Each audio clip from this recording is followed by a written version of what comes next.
Hello friends, welcome to commerce Devi. तो आज हम इस वीडियो में बात करेंगे मार्केट इक्विलिब्रियम के बारे में और shift in demand and market equilibrium. जैसे कि शिफ्ट इन डिमांड के दो वो होते हैं, increase in demand and decrease in demand. तो हम इसका ग्राफ बनाकर भी दिखाऊंगी, तो वीडियो के साथ जुड़े रहें। तो देखो, मार्केट इक्विलिब्रियम क्या होता है। ये वो स्टेट है मार्केट की जहाँ पे हमारी जो कॉमोडिटी की डिमांड होती है ना, वो इक्वल होती है सप्लाई के। मतलब ना तो एक्सेस डिमांड होती है और ना ही एक्सेस सप्लाई होती है। जहां पर डिमांड और सप्लाई इक्वल होते हैं जिस पॉइंट पे, उसको हम क्या बोलेंगे, मार्केट इक्विलिब्रियम बोलेंगे, एक पर्टिकुलर प्राइस पर। तो मार्केट इक्विलिब्रियम समझ आ गया कि जहां पर मार्केट की डिमांड मार्केट के सप्लाई के इक्वल होगी, उस पॉइंट को हम क्या बोलेंगे, मार्केट इक्विलिब्रियम बोलेंगे। जहां पर ना तो एक्सेस डिमांड होगी और ना ही एक्सेस सप्लाई होगी। अब देखो, डिमांड ज्यादा है सप्लाई से, मतलब एक्सेस डिमांड है, तो क्या ये इक्विलिब्रियम होगा? नहीं होगा, ये डिसइक्विलिब्रियम पॉइंट है। इक्विलिब्रियम कब होगा? जहां पर डिमांड और सप्लाई जो है वो इक्वल होंगे। अब सप्लाई ग्रेटर है तो भी नहीं होगा, एक्सेस सप्लाई है तो भी डिसइक्विलिब्रियम होगा। अब shift in demand and market equilibrium. Shift in demand, increase in demand and decrease in demand. ये मैं नॉर्मली, अब तो हम मार्केट इक्विलिब्रियम के रिलेशन के साथ बता रही हूँ, बट पहले जो है मैं डिमांड के सारे चैप्टर्स जो है वो डाल चुकी हूँ।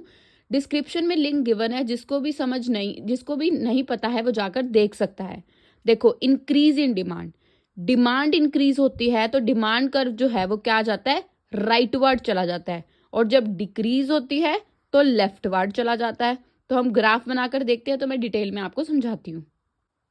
तो सबसे पहले हम इंक्रीज इन डिमांड का रिलेशन पढ़ते हैं मार्केट इक्विलिब्रियम के साथ, ठीक है। देखो, मैं थोड़ा फ्री हैंड से बना रही हूँ, थोड़ा मैनेज कर लेना, स्केल से नहीं बना रही। तो ये वाई एक्सिस हो जाएगा, ये एक्स एक्सिस हो जाएगा। ये क्या है, हमारी quantity and that is price.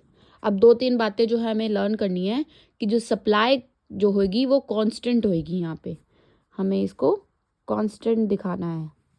अब इतना तो आप लोगों को पता ही होगा, जब आप मार्केट इक्विलिब्रियम पढ़ रहे हो तो सप्लाई का जो कर्व होता है वो क्या होता है, अपवर्ड होता है। क्योंकि सप्लाई और प्राइस का क्या रिलेशन है, पॉजिटिव रिलेशन है।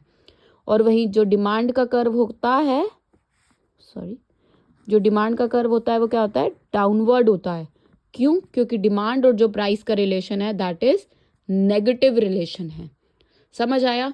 अब हमने ये तो मैंने तुम्हें बता ही दिया था ना, जो ये पॉइंट है जहां पर डिमांड और सप्लाई जो है वो इक्वल है, वो पॉइंट क्या कहलाएगा, मार्केट इक्विलिब्रियम।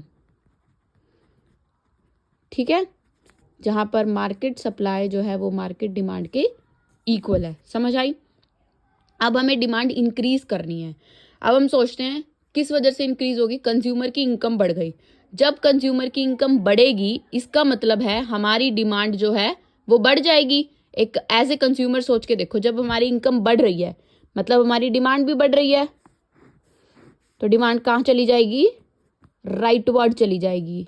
D1 ये हमारा ई था, इक्विलिब्रियम था ये भी D1। मतलब डिमांड जो है वो हमारी राइटवर्ड शिफ्ट हो गई, इंक्रीज हो गई। तो पहले जो इक्विलिब्रियम पॉइंट था वो क्या था, ये। अब क्या हो गया, ये शिफ्ट हो गया, नया इक्विलिब्रियम। तो हमारा जो पहले प्राइस था क्या था, दिस P0। अब प्राइस जो है वो इंक्रीज हो गया। प्राइस क्यों इंक्रीज हुआ, ये आप लोगों को पता होगा।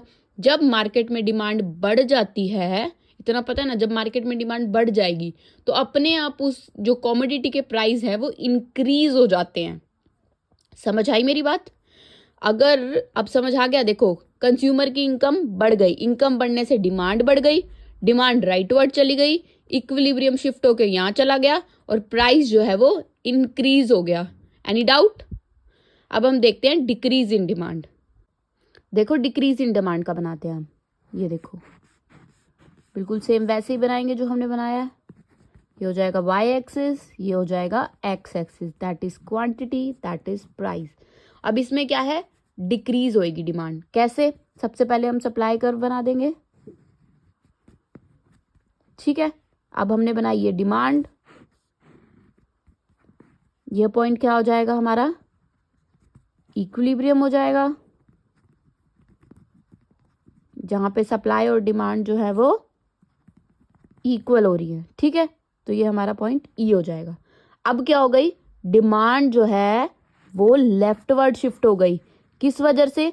हो तो बहुत सारे पॉइंट होते हैं, किसी वजह से भी हो सकती है। सब्स्टिट्यूट के प्राइस चेंज होने की वजह से, इनकम में चेंज आने की वजह से, टेस्ट एंड प्रेफरेंस चेंज होने की वजह से। जस्ट हमने एग्जाम्पल लिया है यहाँ पे, तो यहाँ पे भी हम ऊपर वाला सेम एग्जाम्पल ले रहे हैं। फॉर एग्जाम्पल, किसी कंज्यूमर की इनकम जो है वो कम हो जाती है, तो वो अपनी डिमांड क्या कर देगा? कम कर देगा, कम कर देगा ना। तो ये हमारा प्राइस होएगा। ठीक है, कंज्यूमर की इनकम कम हो गई तो हमारे जो डिमांड है वो भी कम हो जाएगी। Understand my point? Leftward shift हो जाएगी, यहां क्या हुई थी? राइटवर्ड शिफ्ट हुई थी। तो देखो अब जो है नया इक्विलिब्रियम क्या होगा? This is the new equilibrium. तो मार्केट में डिमांड कम हो गई, जो प्रोड्यूसर है उसका माल नहीं बिक रहा, तो प्राइस क्या हो जाएंगे? कम हो जाएंगे। ठीक है, तो पहले जो क्वांटिटी थी वो क्या थी? ये थी। अब जो क्वांटिटी क्या हो गई? This one. यहाँ पे भी यही है, पहले क्वांटिटी क्या थी? Q, अब बढ़कर कितनी हो गई? Q1। समझ आया? अब नेक्स्ट वीडियो में हम ये सप्लाई का पढ़ेंगे, शिफ्ट इन सप्लाई की, increase in supply and decrease in supply. I hope आपको मार्केट इक्विलिब्रियम अच्छी तरह समझ आया होगा और इसका शिफ्ट इन डिमांड के साथ क्या रिलेशन है ये भी। और आई होप आपको ग्राफ भी समझ आए होंगे। कुछ लोगों को प्रॉब्लम होती है ये समझने में।